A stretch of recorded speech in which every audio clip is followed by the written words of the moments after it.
Good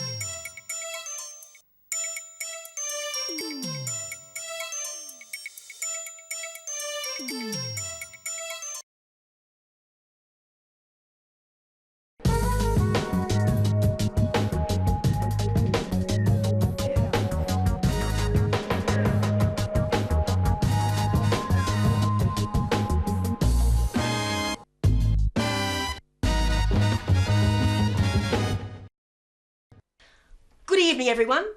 I'm Elizabeth Blast and welcome to Q Weekly. As you can see behind me, my map has been hijacked, taken for ransom by an anonymous bogan. So I'm taking over the show. Yes, first time ever. Right, on tonight's show, Q Weekly, we have an interview with the Gay and Lesbian Deaf Association. We have the Lavender Lens. We have an interview with the Melbourne Spikers. And of course, we have Cuisine. But right up now, we have Stevie talking with people from the Gay and Lesbian Deaf Association. Now, I have with me here Cheryl and Wayne and Karina. Cheryl is the president of the Australian Deaf Gay Lesbian Association and also the Deaf Gay and Lesbian Association, and Wayne is the secretary. Welcome to you both. And we have Karina, who is our gracious interpreter. So thank you all for joining us. Now, the first thing that... It's our pleasure. Yes, oh sorry. Now, the first thing that I'd like to ask is when and why was the Deaf Gay and Lesbian Association formed? It started in 1983. It wasn't called the Deaf Gay and Lesbian Association before. It was called MDA. Oh, okay. Which is the Moomba Deaf Association. And then it changed in 1988. It changed to the Deaf Gay and Lesbian Association. Oh, okay. And what was its primary purpose when it first started, and its purpose now?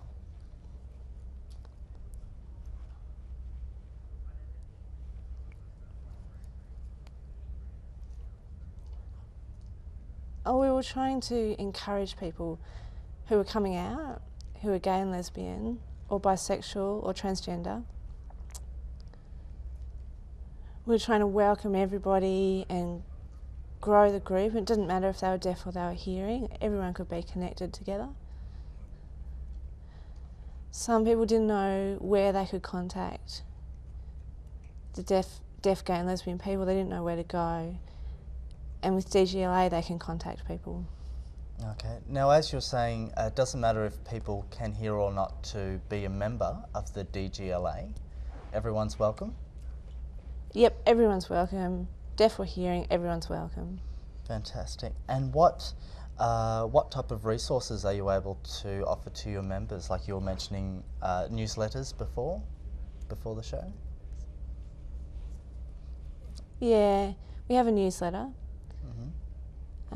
The other things that we can give some discounts, like if you're going out socially, we can make it a bit cheaper.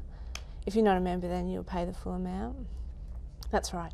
Okay. And how many members are in the group currently? At the moment, we have about 40. Yeah, it's about 40. And it varies. So it goes up and down. Last time we had 80, last time we had 80, and now it's 40. Okay. Now, resources for the deaf community, funds have depleted at the moment, I understand. Yeah. There's just not enough.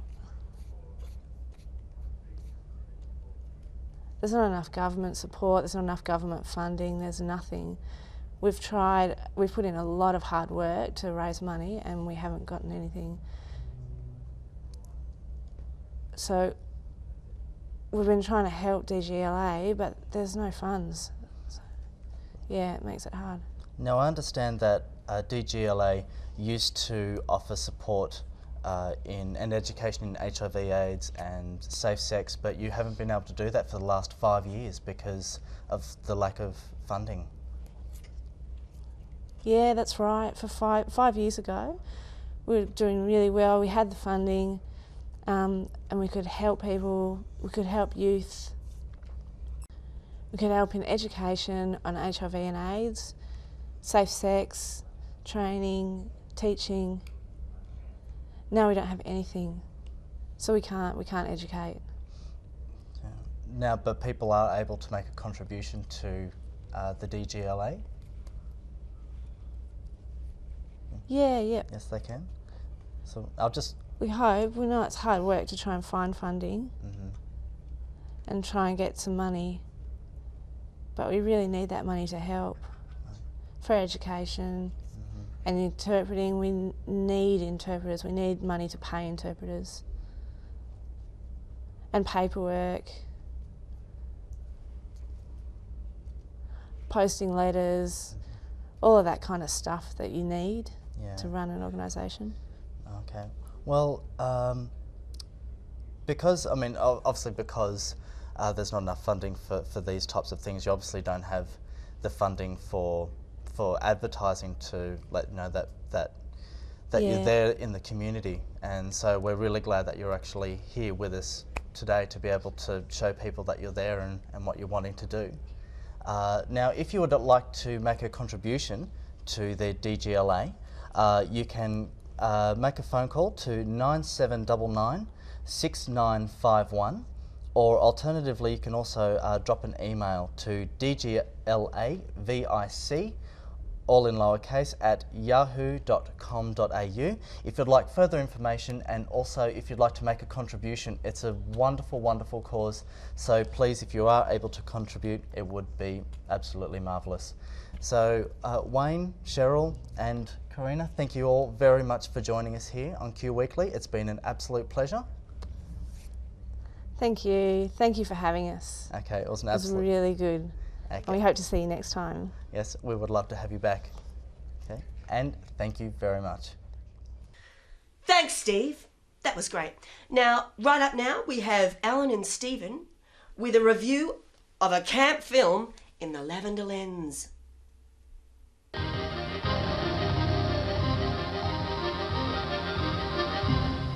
Hello, and yes, we're through the Lavender Lens once again. I'm Alan, here once again with Stephen. How are you going? I'm good, thanks. And we're out here in sunny St Kilda at the St Kilda Co-op to talk about a fabulous film.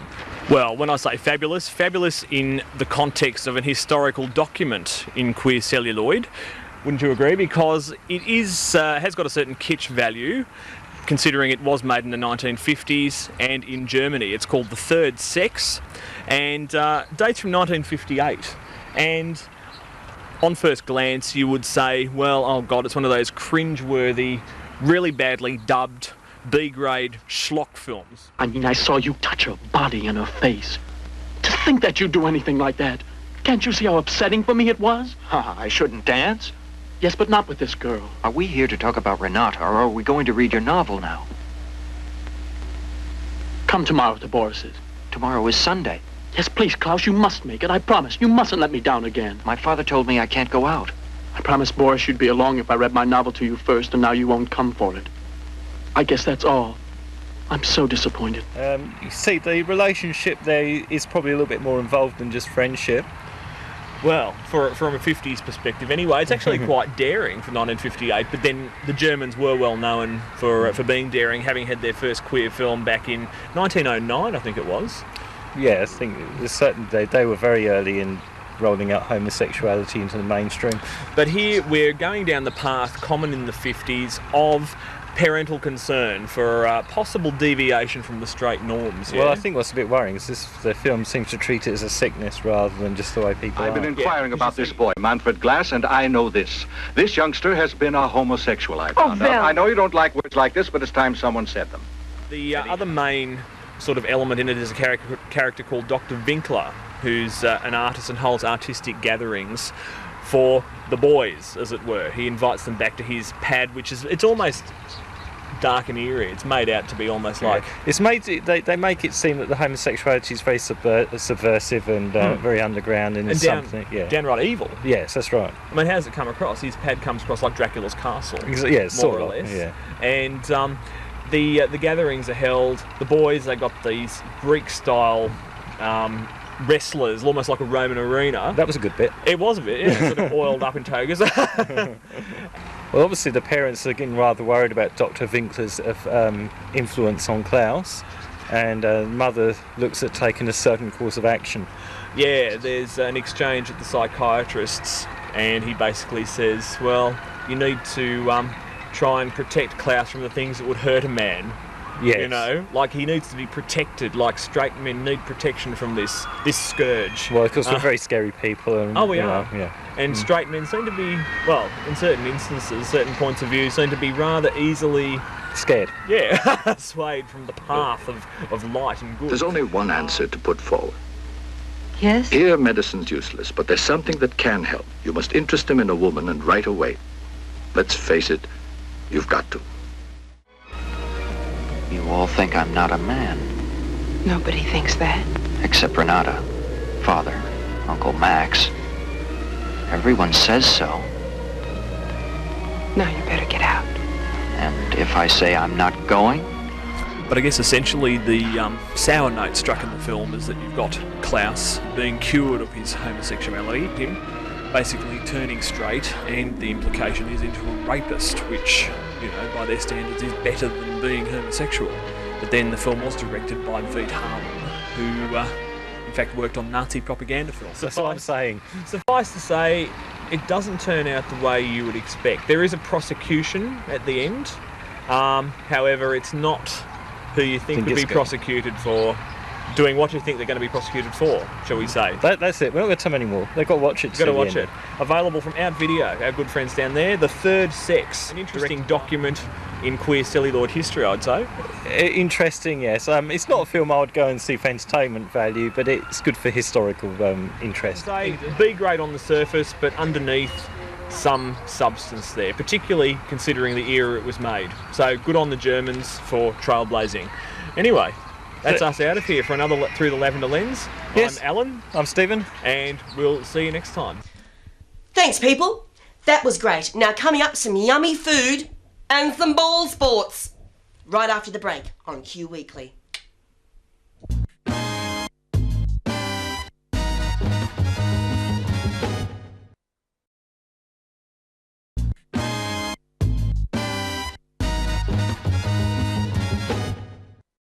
Welcome back. Now, coming up, we have Q Cuisine, but right now, Brett spoke to a group of people who like to play with balls. Hi, I'm in a gymnasium in Collingwood, but it's no ordinary gym. It's home to the Melbourne Spikers, and with me I have Craig. Hi, how you going? And Elizabeth, who is the Secretary of Melbourne Spikers. Hi. Now, who are the Melbourne Spikers? Melbourne Spikers is a group of gay, lesbian, bisexual, transgender, intersex people that get together every Tuesday to play social volleyball. We also have tournaments and other social events throughout the year. Now, how long has the group been together? We've been, well, actually it's funny you should ask that because we're celebrating our 20th anniversary this year. So since 1985 we were together. Gee, that's pretty good. Started off just a small group of women. It's grown. At the moment we have 75 financial members. So. That's good. Now, over the 20 years, have you had the same members coming in? I've been playing for about 15 years with the Melbourne Spikers, and over that time I've seen people come and go. There's new members coming all the time. There's actually 3 people here tonight who I've not seen before. So in the summer months we gain more members. In the winter we drop a few, but we still get some new people. So now's the time to join us if you want to. What's the average age? Oh, it goes from as young as 21 for myself through up to us oldies. Up to the no, it's a mixed age. You couldn't say there's an average age in the group. We have people in the 20s, 30s, 40s, 50s, and one player in their 60s. That's pretty good. Now, what teams do you have? Do you have mixed teams or?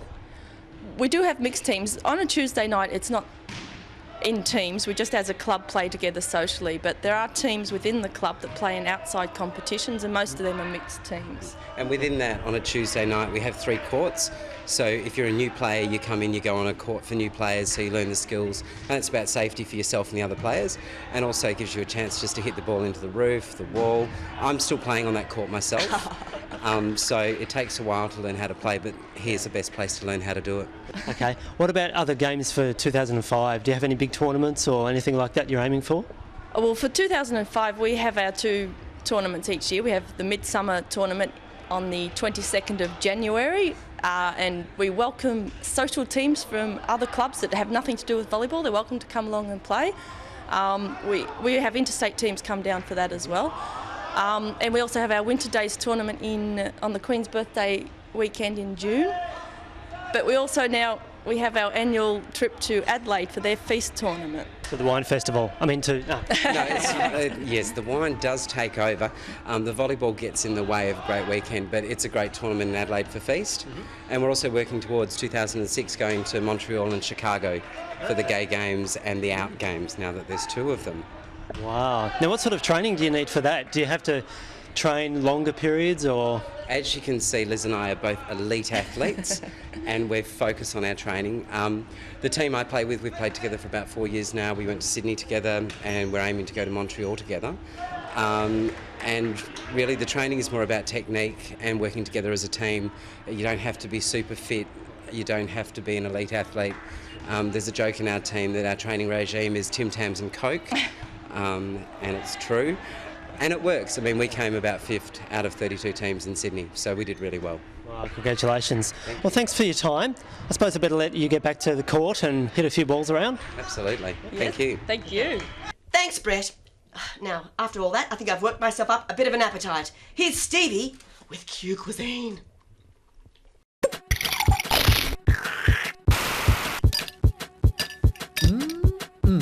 Yummy. Now today we're making something extra yummy and special. We are doing grilled king prawns with sweet chilli and a mango watermelon salsa. Yes. They are. What we'll start off with is the salsa. So a salsa is a rough cut sauce. It's where we combine about 4 different ingredients together into a bowl, stir it, flavour it with vinegar or citrus juice, okay, and it becomes a sauce. So again, for barbecue, rather than have grilled meats, potato salad, coleslaw, what you're going to have is a nice big bowl of like rocket leaves, nice big bowl of salsa, and then grilled seafood. Yummy. Okay, so first of all, there's no real recipe required. Okay, it's equal amounts of fruit or vegetables. So today we've got mango, watermelon, and cucumber. Yummy. Again, all combined, it's about equal. Okay, so with our watermelon.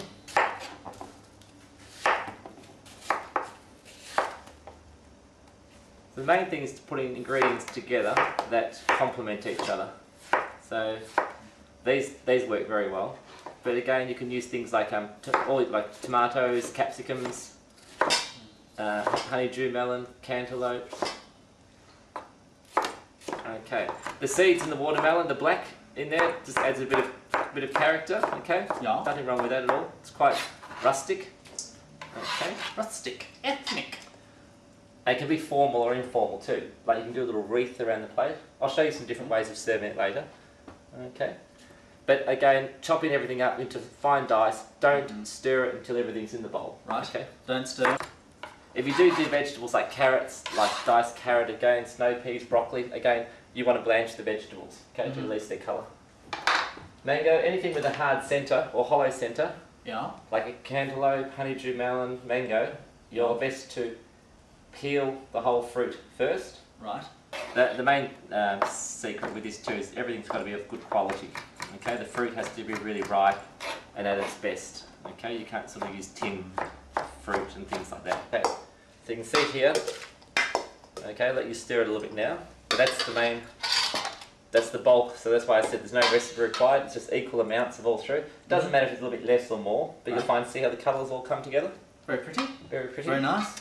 And now we're going to serve it with sweet chilli sauce. Okay. Again, we can make a chilli sauce. So when you do look at the website, etc., I'll put a sauce with it. But for today, we're just going to season this with some fresh orange juice. Okay. The vinegar or the acid is things like lemon juice, orange juice, lime juice, pear vinegar, balsamic vinegar.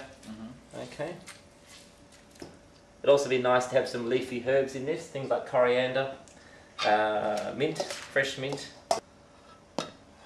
Now with our prawns, a couple of different ways to do prawns. Okay, these are known as a whole green prawn. Okay, yeah, so a green prawn, green meaning raw. To prepare the prawns, we rip the head off and rip off all the shells, the body, the skeleton. The exoskeletal structure. And we just cut down the back and take out the Hershey Highway. Yep. And then we have a prawn. A lot of you will know this is a prawn cutlet. Okay. So a green whole prawn, a prawn cutlet. When buying prawns, when they're pink, yes, they're already cooked. Okay. When they're bright pink, and they're there to eat like they are. They're not to be cooked again. These ones are green, have to be cooked. Right. So to prepare them, one way is to make them into prawn cutlets, like so. Yes. Another way is to leave them whole and just cut down the back. Take out anything nasty in there. Any nasty things, okay? And they can be cooked like that. That's one way, two ways. Another way is to leave the head on still. Right. Oh, so you can serve it with the head on. Serve it with the head on. The head's quite nice to eat. Some people don't like the head, some people do. How do you eat the head? You just crunch away with your teeth. Oh, you mean like shell and all and yeah. everything? And yeah. So there's three ways. That's probably it, really. Now to cook our prawns, we're going to grill them. Okay. Yes. Beautiful grilled prawns. And what we're going to do is we need a little bit of oil. Just a little bit of oil on the prawns. Okay. Yeah. Toss, toss, toss. A little bit of pepper. We've got some pepper down here. A little bit of pepper and a little bit of salt. Wait after that salt. Here it is.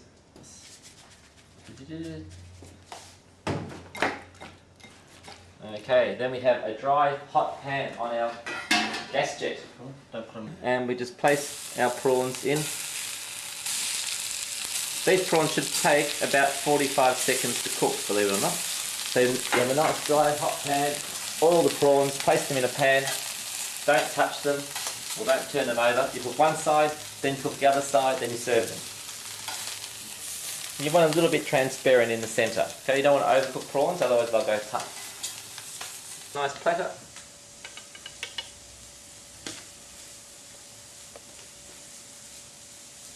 Oh, this is looking great. They're beautiful, aren't they?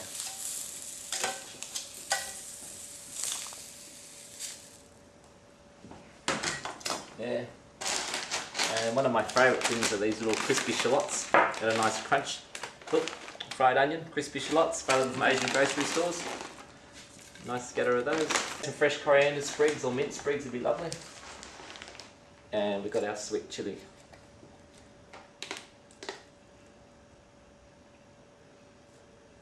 Yummo. Great, and there we have it. Very great for a nice summer's day. King prawns with mango and watermelon salsa. Ladies and gentlemen, Mr. Paul and Nori, if you would like to contact Paul about this or any other recipe, or about Paul himself, contact him. Hey. What? Contact him. You can contact Paul at lenoury@bigpond.net.au, Lenoury. Paul, thank you very much. Thank you. And I'm not going to shake your hand, you're a sticky boy. I am. And we'll see you next time on Q Cuisine. Thanks, Steve. That was Q Cuisine. Well, that's about it for tonight. Don't forget, Face to Face, 10:30 this Thursday. And we'll see you about then. Thanks for having me. Now, I'm going to get my board back sometime or another. If you've got any information, please feedback@bentv.org.au. I'm Elizabeth Blast. That's it for Q Weekly. Goodbye for now.